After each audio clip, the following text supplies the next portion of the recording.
नमस्कार, Chanakya IAS academy के daily current affair session में आपका स्वागत है।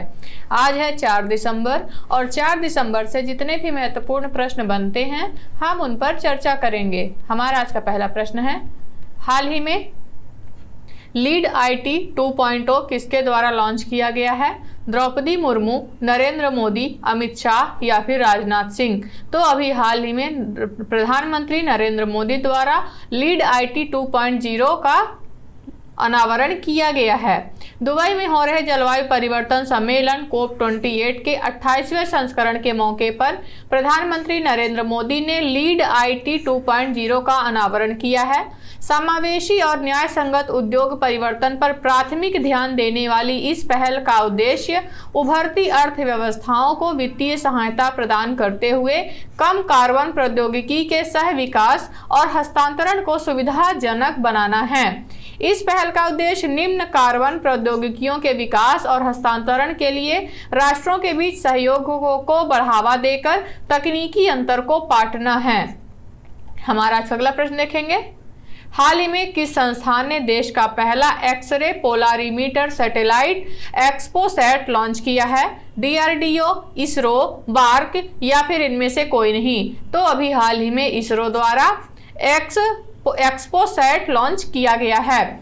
भारतीय अंतरिक्ष अनुसंधान संगठन इसरो ने हाल ही में देश का पहला X-ray polarimeter satellite XPoSat launch करने की अपनी महत्वाकांक्षी योजना की घोषणा की है। इस अभूतपूर्व मिशन का उद्देश्य गहन एक्सरे स्रोतों के ध्रुवीकरण में गहराई से उतरना है, जिससे एक्सरे खगोल विज्ञान में एक नया आयाम पेश किया जा सके। हमारा अगला प्रश्न देखेंगे, वैश्विक सूखा स्नैपशॉट हाल ही में किसने लॉन्च किया है? संयुक्त राष्ट्र कन्वेंशन, ग्लोबल फुटप्रिंट नेटवर्क, पर्यावरण मंत्रालय या फिर इनमें से कोई नहीं? तो अभी हाल ही में संयुक्त राष्ट्र कन्वेंशन द्वारा वैश्विक सूखा स्नैपशॉट लॉन्च किया गया है।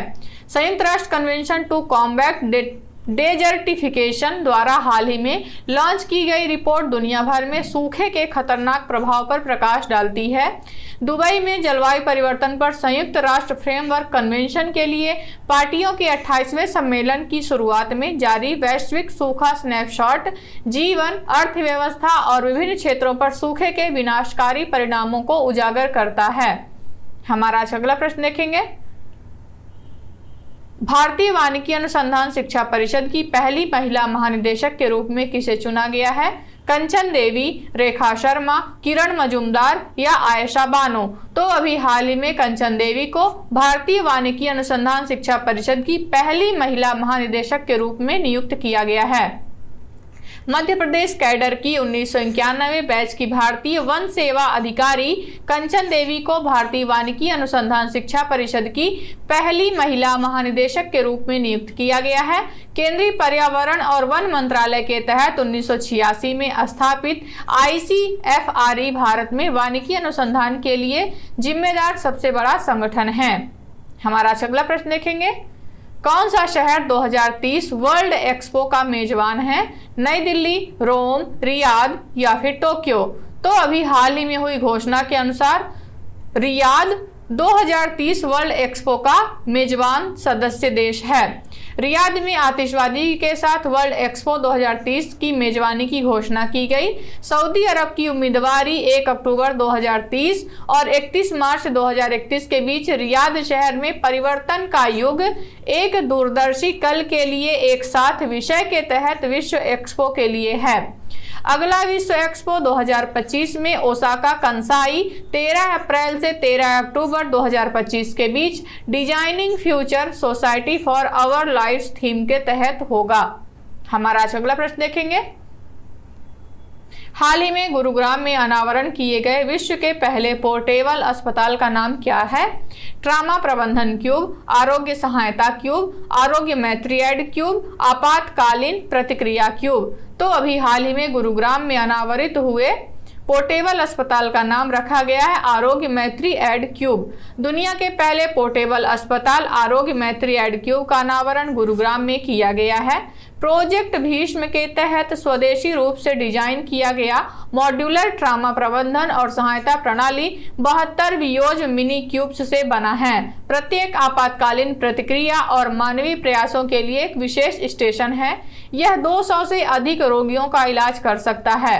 ये क्यूब्स हल्के और पोर्टेबल हैं और इन्हें एयर ड्रॉप से लेकर ग्राउंड ट्रांसपोर्टेशन तक कहीं भी तेजी से तैनात किया जा सकता है। हमारा आज अगला प्रश्न देखेंगे। बिहार सरकार द्वारा हाल ही में शुरू किए गए मिशन दक्ष का प्राथमिक उद्देश्य क्या है? छात्रों के लिए शैक्षणिक सहायता, स्वास्थ्य जागरूकता कार्यक्रम, बुनियादी ढांचे का विकास या फिर डॉक्टर कौशल संवर्धन। तो अभी हाल ही में बिहार सरकार द्वारा शुरू किए गए मिशन दक्ष का प्राथमिक उद्देश्य है छात्रों के लिए शैक्षणिक सहायता प्रदान करना। मिशन दक्ष जो ज्ञान और कौशल के लिए गतिशील दृष्टिकोण है, यह पहल राज्य भर में कक्षा 3 से 8 के छात्रों को विशेष तौर पर हिंदी, गणित और अंग्रेजी कक्षाएं प्रदान करने पर केंद्रित है। मिशन दक्ष के प्रभावी कार्यान्वयन को सुनिश्चित करने के लिए जिला मजिस्ट्रेटों के नेतृत्व में जिलेवार निगरानी समितियां कार्यक्रम की प्रगति की निगरानी करेंगी। मिशन दक्ष छात्रों के शैक्षणिक प्रदर्शन को बढ़ाने के लिए उनकी व्यक्तिगत जरूरतों को संबोधित करने पर केंद्रित है। हमारा आज अगला प्रश्न देखेंगे।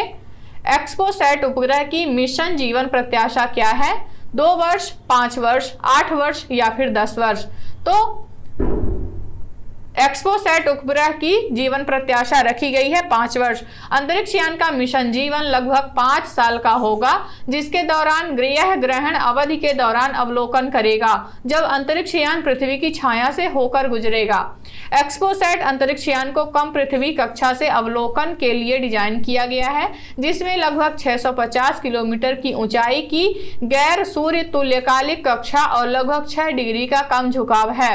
मिशन में 2 वैज्ञानिक पेलोड हैं जो उज्ज्वल एक्सरे स्रोतों के व्यापक अध्ययन की अनुमति देते हैं। हमारा अगला प्रश्न देखेंगे।